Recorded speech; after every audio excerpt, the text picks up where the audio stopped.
আসসালামু আলাইকুম ওরহমতুল্লাহি ওবরাকাতুহ। সহজ সমাধান চ্যানেলের পক্ষ থেকে আপনাদেরকে আবারও জানাই সাদর আমন্ত্রণ, শুভেচ্ছা এবং সাধুবাদ। তার সাথে সাথে জানাই আন্তরিক সালাম, আসসালামু আলাইকুম ওরহমতুল্লাহি ওবরাকাতুহ। ভাই সকল, আমি আবার আপনার সামনে একটি ছোট্ট শিক্ষণীয় বিষয় নিয়ে হাজির হয়েছি। সেটি হচ্ছে গোসলের ফরজ। সাধারণত গোসল হচ্ছে তিন প্রকার। একটা হচ্ছে মুস্তাহাব, একটা হচ্ছে সুন্নত, আর একটা হচ্ছে ফরজ। মুস্তাহাব পরিষ্কার পরিচ্ছন্ন থাকার জন্য প্রতিদিন নিয়মিত যে গোসল করছে, এটা মুস্তাহাব। এই গোসল যদি কোনো আপনি নাও করেন, তাহলে নামাজ পড়তে, রোজা রাখতে আপনার কোনো রকম সমস্যা হবে না। তারপরে হচ্ছে সুন্নত। সুন্নতটা একটু জরুরি, একটু নোংরা হয়েছে, একটু পবিত্র হতে হবে। যাই হোক, আপনি এই রকম গোসল করা এটা সুন্নত। এটাও যদি ছেড়ে দেন, না করতে পারেন, তাহলেও আপনার গুনাহ হবে না। কিন্তু আসল বিষয়বস্তু যেটা, সেটা হচ্ছে গোসলে ফরজ। ফরজ গোসলের নিয়ম হচ্ছে যে গোসলের স্টার্টিংয়ের আগে প্রথমে জাহিরি নাপাকি যে কাপড়ের মধ্যে লেগে থাকবে, ওই নাপাকিটাকে আগে ধুয়ে পরিষ্কার করে নিতে হবে। না হলে ওই নাপাক কাপড়টাকে খুলে আগে সাইডে রেখে দিতে হবে। রেখে দেওয়ার পরে আপনার শরীরের মধ্যে প্রকাশ্য যে নাপাক লেগে আছে, ওই নাপাকিটাও আপনাকে ধুয়ে পরিষ্কার করে নিতে হবে। তারপরে যেমন মানুষ পেশাব করতে যায়, ওই রকম আপনাকে পেশাব করতে হতে, ইস্তেঞ্জা করতে যেতে হবে। ইস্তেঞ্জা থেকে ঘুরে আসার পরে গোটা সম্পূর্ণ শরীরের নাপাকি সব ধুয়ে পরিষ্কার করে দিয়ে তারপরে গোসলের ফরজ শুরু করতে হবে। গোসলের মধ্যে ফরজ তিনটি। গোসলের মধ্যে ফরজ তিনটি হচ্ছে, এক নম্বরে গড়গড়ার সাথে কুলি করা।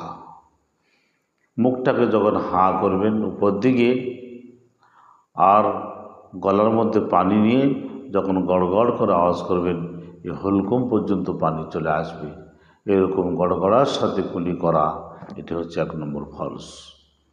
নম্বর দুই, নাকের নরম হাড্ডি পর্যন্ত পানি পৌঁছানো। এটা হচ্ছে মাংস, এর পিছনে নরম হাড্ডি আছে, এই নরম হাড্ডি পর্যন্ত পানি পৌঁছানো। আপনি যদি পানি হাতে নিয়ে একটু টানেন, তাহলেই ওটা পৌঁছে যাবে। নম্বর তিন, গোটা সম্পূর্ণ শরীরের উপর দিয়ে পানি বয়ে দেওয়া। গোটা সম্পূর্ণ শরীরের উপর দিয়ে পানি বয়ে দেওয়া।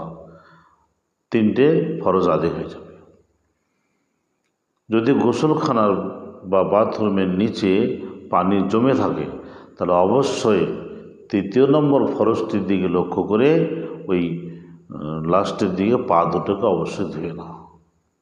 ভাই সকল, যদি পদ্ধতিগতভাবে আপনি গোসলের তিনটে ফরজকে আদায় করতে না পারেন, আর সারা দুনিয়ার সারা সমুদ্রের পানি এসে যদি আপনার মাথায় ঢেলে দেওয়া হয়, তাহলেও আপনার শরীর কিন্তু পবিত্র হবে না। নবী করিম সাল্লাল্লাহু আলাইহি ওয়াসাল্লাম যে নিয়ম, যে নীতিমালা আমাদেরকে দিয়ে গেছেন, এর পরিবর্তন কখনো হবে না। আপনাকে গোসলের এই তিনটে ফরজকে মনোযোগ সহকারে আদায় করতে হবে। যদি তিনটে ফরজের একটা ফরজের মধ্যে কোনো কমি চলে আসে, তিনটে ফরজের একটা ফরজ যদি ব্যতিক্রম আদায় না হয়, তাহলে আপনি থেকে গেলেন অপবিত্র, আপনি থেকে গেলেন নাপাক।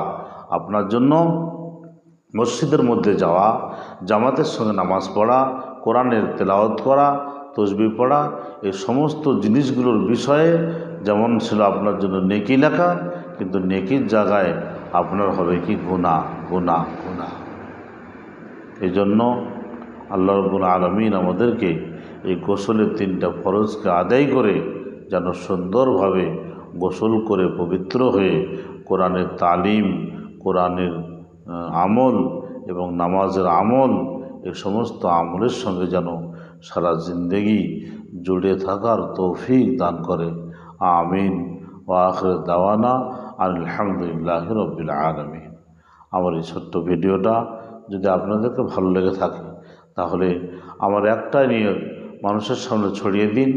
মানুষ দিন বুঝুক, গোসল বুঝুক, অজু বুঝুক, তারপরে আস্তে আস্তে সমাজ উন্নত হয়ে যাবে, সবাই জেনে যাবে। এই জন্য যার কাছে ভিডিও পৌঁছাচ্ছেন তাকে অনুরোধ, আপনি অবশ্যই এই ভিডিওটাকে শেয়ার করবেন। আল্লাহ পাক আমাদেরকে শোনা এবং বলার সাথে সাথে আমলের তৌফিক দান করুন। আমিন। ওয়া আখিরু দাওয়ানা আলহামদুলিল্লাহি রাব্বিল আলামিন। আসসালামু আলাইকুম ওয়া রাহমাতুল্লাহি ওয়া বারাকাতুহু।